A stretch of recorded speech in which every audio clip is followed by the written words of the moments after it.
Joining us now to give us some entertainment stories is Jennifer Olize, Arise correspondent. Thank you for joining us, Jennifer. Thank you. Good afternoon, Team Talkway. Good afternoon, Hawa. How's your day going today? It's going good. Lovely. I noticed we're matching blue.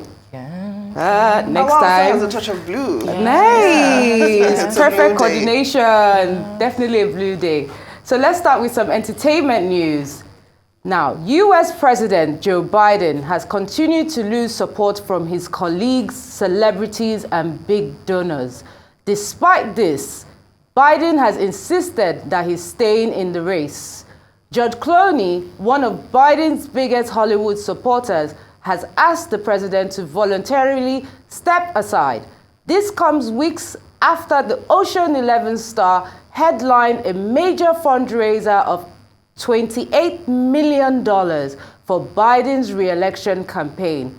Clooney is seen by many Democratic backers in Hollywood as a sort of compass given his engagement and activism.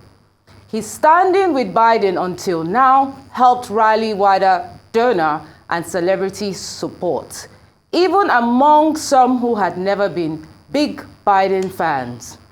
Another Hollywood star and fundraiser, Michael Douglas, said he was worried about Biden's electoral chances. Netflix co-founder Reed Hastings has also called for Biden to drop out of the race.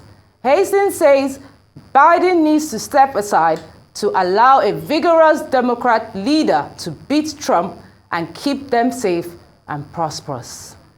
Now, another person, best-selling author Stephen King, 76, tweeted that while Joe Biden has been a fine president, it's time for him, in the interest of the American people that he clearly loves, to announce that he will not run for re-election.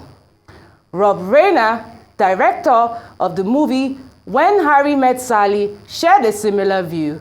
He said if the convicted felon wins, they lose democracy. Reiner on X said that the U.S. president has effectively said with honor, dignity, and dignity, and it's time for him to step down. Now, in another news, Bon Jovi is mourning the death of his late mother, Carol Bon Jovi, who died Tuesday, the 9th of July. John Francis Bon Jovi Jr., known professionally as John Bon Jovi, is an American singer, songwriter, guitarist, and actor. He's best known as the founder and frontman of the rock band Bon Jovi, which was formed in 1983. His mother, Carol, died on Tuesday, just 3 days before her 84th birthday. Carol was one of the founders of the Emeritus Brand Club. She was a former Playboy bunny and an entrepreneur who ran several businesses.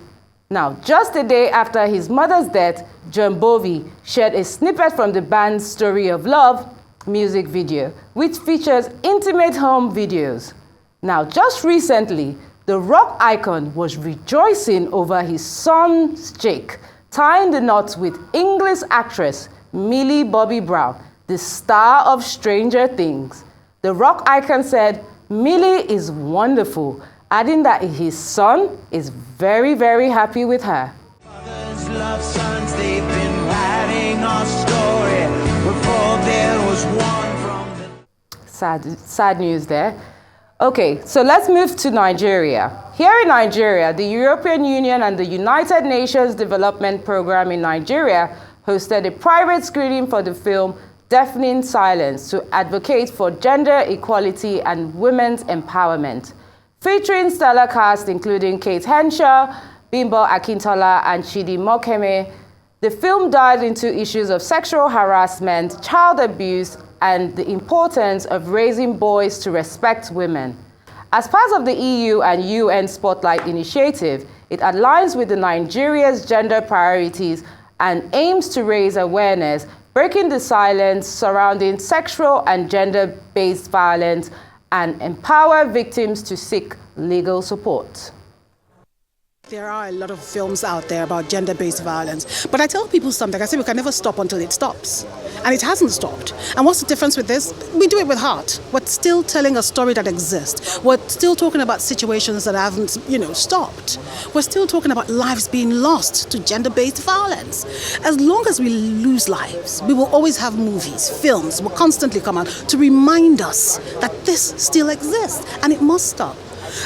Film as a tool for change is what this is about. It's us saying things that are wrong in the society, reflecting, the ills of the society, so to speak, right back at the society. Say, see what you do. See what is happening. Don't, tell the person involved in that situation that stay there and manage. Tell the person to leave, because a lot of people die. So I don't think we can ever stop telling that message. We have to constantly remind people. More victims are being made every day. Abusers are being made every day. And I say made because abusers are not born, they are made. A child becomes an abuser because of a pattern of events that happens to him or that he encounters or goes through while he is being developed physically, mentally, psychologically, spiritually as a child growing up, maybe in his home with his parents and everything. Children learn faster from what they see than what we tell them, So abusers are not born, abusers are made, So until we recognize all of these facts and recognize that the abuser, in most cases, is also a form of a victim. Because if we just keep looking at the abuser as he's the bad person, he's the evil person, we will keep compounding the problem. We can talk about it because it's something which is so critical for progress of society, because it's affecting more than half of the population, who are women and girls. But also it has such a potential to unlock development if it is addressed properly. And when I say to address it properly, it means to address it through the social norm. It's to address it through the economic barrier. It's also to address it through the power dynamic in the society. As you can see, it's very central to the Sustainable Development Goal. The goal number 5 is on gender equality.